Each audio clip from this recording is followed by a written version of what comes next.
అంతర్ప్రపంచం ఛానల్కు స్వాగతం. నీవు temporary employee K Jagannatham Kurnool. నువ్వు ఈ భూమి మీదకి వచ్చావు, కొన్నేళ్ల పాటు ఇక్కడ జీవిస్తూ ఉన్నావు. నీవు పర్మనెంట్ ఎంప్లాయీవా టెంపరవరీ ఎంప్లాయీ అనేది గమనించు. ఫస్ట్ నువ్వు తాత్కాలికమైన ఉద్యోగిగా కాంట్రాక్ట్ బేస్ మీద ఈ భూమి మీదకి వచ్చావు. You are only contract base employee in this world. కొన్నేళ్ల పాటు కాంట్రాక్ట్ తీసుకుని వచ్చావు. 70 ఏండ్లో 100 ఏండ్లో 110 ఏండ్లో వచ్చావు. ఆ తర్వాత నీ కాంట్రాక్ట్ అయిన తర్వాత నువ్వు వెళ్ళిపోతావు, ఇక్కడ ఉండవు, తెగిపోతుంది. నీకు ఈ భూమితో సంబంధం తెగిపోతుంది, వెళ్ళిపోతావు. కాబట్టి నువ్వు నేను నాది నాది నాది అనుకుంటా ప్రాకులు ఆడతావు, సంపాదిస్తావు, కష్టపడతావు, ఉద్యోగం చేస్తావు, సాఫ్ట్వేర్ చేస్తావు, వ్యాపారం అన్నీ చేస్తావు. చేయాల్సింది చేయకూడదని నేను చెప్పడంలే. అవన్నీ మానేసి సన్యాసిలాగా జీవించమని చెప్పడం లేదు. అవన్నీ చేస్తూనే సన్యాసిలాగా జీవించు. సన్యాసిలాగా జీవిస్తూనే సంసారంలో కూడా ఉండు, ప్రాపంచికంలో ఉండు, ప్రాపంచిక వ్యవహారాల్లో, కుటుంబంలో అన్నిట్లో ఉండు నిమగ్నముగా. డబ్బు సంపాదించు, వృత్తి చేయి, అన్నీ చేయి. చేస్తూ సన్యాసిలాగా జీవించు. సన్యాసంలో ఉంటూ సంసారంలాగా జీవించు. అది జీవనం అంటే. సాంసారిక జీవితం ఒకటే సరిపోదు. ప్రాపంచిక జీవితముతో పాటు ఆధ్యాత్మిక జీవితం అంటే వైరాగ్య జీవితం కూడా కావాలి. సన్యాసి జీవితంలో కూడా కావాలి. సన్యాసిలాగా ఉండి సంసారంలో జీవించు, సంసారిలాగా ఉండి సన్యాసిలాగా జీవించు అనేది. మరి నేను కాంట్రాక్ట్ బేస్ మీద వచ్చా కదా ఇన్నేళ్ల పాటు. మీరు ఏం లేకుండా వచ్చారు, ఏం లేకుండా పోతారు పైకి. కరెక్ట్. మీరు ఏం లేకుండా వచ్చారు, ఏమి లేకుండా పోతారు. అది అందరూ తెలిసిన విషయమే. మరి ఏం లేకుండా వచ్చి ఏం లేకుండా పోయేదానికి ఎందుకు ఇంత తహతహ అంటారు. మరి తిండి జరగాల, కుటుంబం జరగాల, గుడ్డ, మందులు, ఈ వస్తువులు, సౌకర్యాలు కావాలా, ఇవన్నీ కావాల్సినది. వాటి కోసం కష్టపడాలా, డబ్బులు సంపాదించాలా, మీ పని మీరు చేసుకోవాల్సినది. కానీ మీరు చివరికి తీసుకుపోయేది ఏం తీసుకుపోతారు అది గమనించండి. మీరు చివరికి పోయేటప్పుడు తీసుకుపోయేది ఒకే ఒకటి తీసుకుపోతారు. జ్ఞానం తీసుకుపోతారు, ఆత్మ జ్ఞానం. ఆ జ్ఞానమే మోస్ట్ ఇంపార్టెంట్, అది అత్యధికం. వాడు జ్ఞానవంతుడయ్యా, చాలా బుద్ధి ఉన్నవాడయ్యా అంటాడు. కాబట్టి ఆ జ్ఞానం సంపాదించుకోండి. అది కూడా ఆత్మజ్ఞానం సంపాదించుకోండి. ఒక యోగిలాగా జీవించండి. అందుకే భగవద్గీతలో అంటాడు కృష్ణుడిని, ఓ అర్జున యోగివి కా అంటాడు. అర్జునుడు యోగి కాదు. ఆయన ప్రాపంచిక జీవితంలో రాజ్యం కోసం యుద్ధం చేయడానికి అన్ని విద్యలు నేర్చుకున్నాడు. సకల విద్యలు, విలువిద్య అన్నీ కూడా వచ్చు. కానీ నువ్వు ప్రాపంచికంలో జీవిస్తూ నా వాళ్ళు అనే బంధువులని, తండ్రులని, తాతల్ని, మామల్ని, సోదరులను ఎట్లా చంపాలని చంపలేని నేను అంటున్నావు.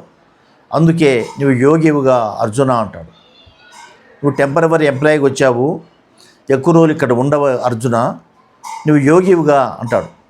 ప్రపంచంలో రాజ్యం కోసం జీవించేవన్నీ ఒక యోగివిగా, సాధువుగా, సన్యాసివిగా కృష్ణుడు ఎందుకు చెప్పాడు? నువ్వు సంసారం చేస్తూనే రాజ్యం కోసం పోరాడుతూనే యోగిలాగా జీవించు. అద్భుతమైన మాట అది. యోగిలాగా జీవిస్తూ రాజ్యం కోసం కూడా పోరాటం చేయి, యుద్ధం చేయి. నువ్వు పర్మనెంట్గా ఇక్కడ ఉండడం లేదు.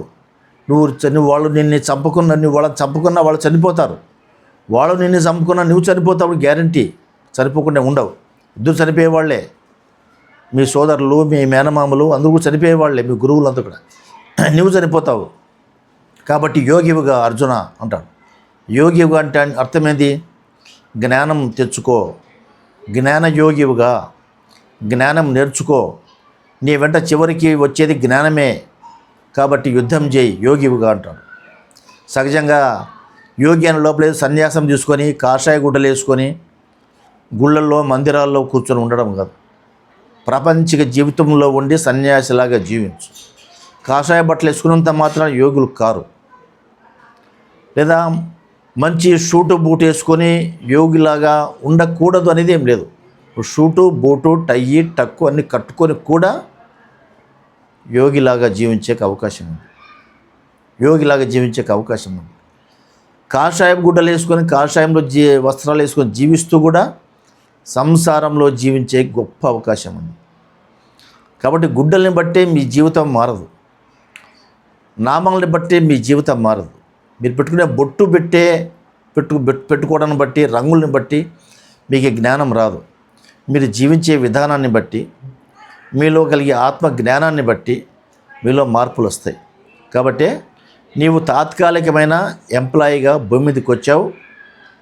ఇక్కడ నేర్చుకోవాల్సినది ఆత్మ జ్ఞానం నేర్చుకోవాలి. నీ ఆత్మ జ్ఞానం కావాలా. నువ్వు రోజు శరీరానికి ఎట్లయితే ఏ విధంగా అయితే ఆహారం ఇస్తున్నావో, నీ ఆత్మ కూడా రోజు డైలీ ఆహారం కావాలి. దానికి ఆ ఆహారం ఏంది, ఎట్లా ఇవ్వాలా అనే ప్రశ్న వస్తుంది. ధ్యానమే దానికి ఆహారం.